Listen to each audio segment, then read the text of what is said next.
지금부터 전문기자와 함께 이번 지질 좀 분석을 해보도록 하겠습니다. 네, 김진두 과학기상 전문기자 나와 계십니다. 어서 오세요. 안녕하십니까. 자, 일단 지금까지 이제 여진만 계속 나고 지진은 좀 물론 뭐 지진이 완전히 끝났다 이렇게 볼 수 단정적으로 얘기할 수는 없습니다만 어떻게 보십니까? 규모 5.1의 지진이 일어난 게 7시 44분이었고요. 48분 뒤인 8시 32분 54초에 규모 5.8의 지진이 일어났습니다. 규모 5.1만 해도 올해 일어난 지진 가운데 가장 강한 지진이고요. 역대 지진도 순위 안에 들었던 지진입니다. 그렇기 네. 때문에 이게 본질이라고 생각을 하고 그 피해만 생각을 했었는데 48분 뒤에 규모 5.8의 지진이 또 일어났습니다.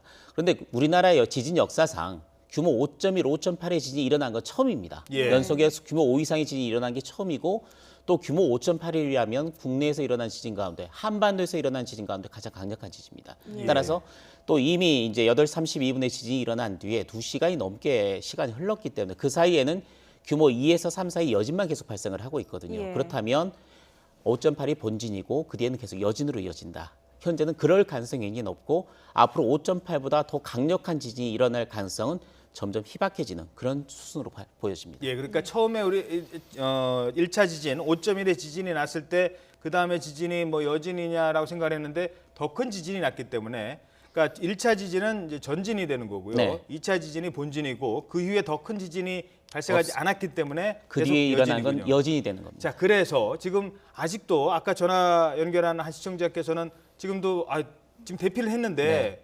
다시 들어가야 되는지 지금 걱정이 좀 많다고 하시더라고요. 보통 단층 그 지진이라는 것은 단층이 깨지면서 굉장히 네. 많은 에너지가 축적됐던 단층이 땅이 찢어지면서 발생하는 예. 거거든요. 그런데 규모 5.1, 5.8의 지진이 연이어서 나타났다면 그게 또 1km, 그러니까 반경이 1km 그렇죠. 내에서 안에서, 일어난 네. 거거든요. 예. 그렇다면 그 지역에 몰려있던 에너지들이 상당 부분이 해소가 됐다고 봐야 됩니다. 아. 그렇기 때문에 그보다 더 강력한 지진이 일어날 가능성, 물론 완전히 배제할 수는 없습니다만 그 가능성은 굉장히 낮아지고 있는 추세입니다. 예. 지금 단층 얘기하셨는데요. 뉴스 계속 보신 분들은 아마 양산 단층이라는 네. 말 계속 들으셨을 거예요. 이 경주 지역에 지금 이번 지진의 원인이 되는 단층이 양산 단층인 거죠? 그렇습니다. 우리나라의 제일 유명한 단층 중에 하나입니다. 네. 왜냐하면 방사선 폐기물 처리장 만들 때부터도 또 나왔었고요. 또 원자력 발전소 지을 때마다 항상 이 양산 단층이 논란의 무대에 있었습니다. 네. 이 양산 단층이 실제로 움직이는 단층이 아니냐, 위험한지 안 한지 그 부분이었거든요. 지금 그래픽으로 나오고 네. 있는데요.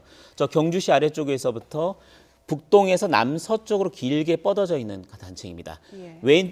그 양산 단층의 왼쪽 편은 유라시아판, 우리나라가 속해 있는 유라시아판이라고 볼 수가 있고요. 네. 오른쪽 편으로는 태평양판, 일본 남쪽에서 들어온 태평양판 두 판이 맞부딪히면서 양산 단층뿐 아니라 우리나라 경남 지역, 동남권 지역에서부터 동해상, 지난번 울산 지진이 일어났던 그 예. 해상까지 동서로 계속 길게 단층대가 많이 분포를 해 있습니다. 그렇군요. 그러니까 저희 시청자들께서 지금 전화를 많이 오시는 곳이 우리 집도 지진 났어요라고 지금 전화하시는 것이 경주뿐만 아니라 저 밑에 부산 그리고 밀양 쪽에서 지금 전화가 많이 오시는 게 바로 그 단층 지역이군요. 아닙니다. 그 단층은 아니고 지진이 일어난 지역이 경주시에서 남서쪽에서 8km, 9km 정도 지역이거든요. 네네. 그런데 경주시는 진도가 6이었습니다. 아. 6 이상의 굉장히 강력한 흔들림이 됐고 예. 거리가 가까우면 가까울수록 더 많이 흔들리고요. 그렇죠. 멀어지면 멀어질수록 덜 흔들립니다. 그런데 적어도 경남권, 부산 지역까지는 적어도 진도 5 이상 정도의 굉장히 강력한 진동이 감지가 됐을 겁니다. 네. 그렇기 때문에 같은 지역이라도 민감하신 분들은 규모 5, 진도 5로 해서도 6보다 더 강력하게 느끼시는 분들도 많을 거고요. 사람에 따라 느낌은 다르니까요. 그렇습니다. 네. 근데 어쨌든 경남 지역, 경북 지역 같은 경우에는 아마 국내에서 일어난 지진 가운데 가장 강력한 흔들림 네. 그리고 피해도 많이 발생한 게 그 이유 때문입니다. 예. 지금 지진의 규모는 5.8이라고 해서 네. 역대 최대 규모다라고 얘기를 하고 계시고 이 진도라는 개념은 규모랑은 좀 다른 것이죠? 그렇습니다. 규모라는 것은 지진이 발생할 때 나타난 에너지의 총량을 그렇죠. 규모라고 합니다. 절대적으로 얼마나 큰 거냐. 그렇습니다. 북한의 인공지진, 북핵 5차 실험이 규모 5.0이었습니다. 네. 그런데 이번 거는 규모 그보다도 큰 거죠. 5.8입니다. 그리고 0.2 정도의 차가 약 2배 정도 차이가 난다고 보시면 어허. 2배 배씩 올라갑니다. 예. 그렇기 때문에 엄청난 에너지가 터진 거라고 볼 수가 예. 있고요. 예. 그 정도 에너지 총량이 규모라면 진도라는 것은 진앙에서 가까우면 가까울수록 많이 흔들립니다. 그러니까 진도는 그렇죠. 흔들림의 정도. 네. 진앙에서 가까우면 많이 흔들리고요. 그러니까 경주에 계신 분들은 더 많이 흔들림을 굉장히 느꼈고 높게 흔들렸죠. 서울에 계신 분들은 그보다 덜 적게 흔들렸지만 느꼈고. 어쨌든 모든 한반도 전 지역에서 진동이 감지됐고 한반도를 넘어서 같은 대륙으로 연결되는 중국 지역 또는 일본의 스시마나 이런 지역까지도 진동이 감지가 된 겁니다. 예. 게다가 이 지금 양산 단층이라는 게 아까도 계속 지적을 했습니다만 그 원자력 발전소가 지금 그 땅 위에 만들어졌다 이게 지금 걱정인 거 아니겠습니까? 가장 큰 문제가 그겁니다. 실제로 그 원전이 지어졌을 때 지질학계에서 이게 활성 단층이죠. 살아있는 단층인가 아니면 죽은 단층인가에 대해서 굉장히 논란이 많았고 네. 그런 부분에서 여러 가지 지질 조사를 통해서 그래도 어느 정도 안전하다. 근일 내에 움직일 가능성이 희박하다고 생각했는데 그게 이번에 움직인 거고 그 규모도 5.8이면 굉장히 강력한 지진이 일어났거든요. 물론 원전은 내진 설계가 돼 있습니다.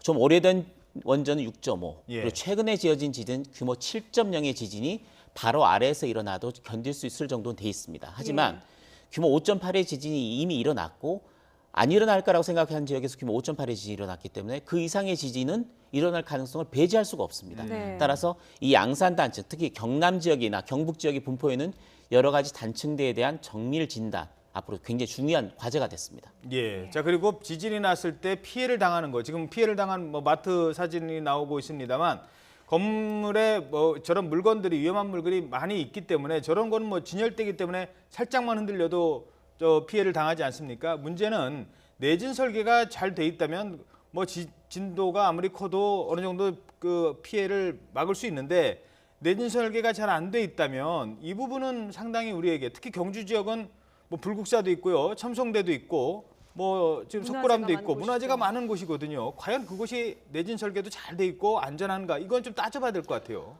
최근에 지어진 건물들도 다중 이용 시설들 같은 규모 6입니다.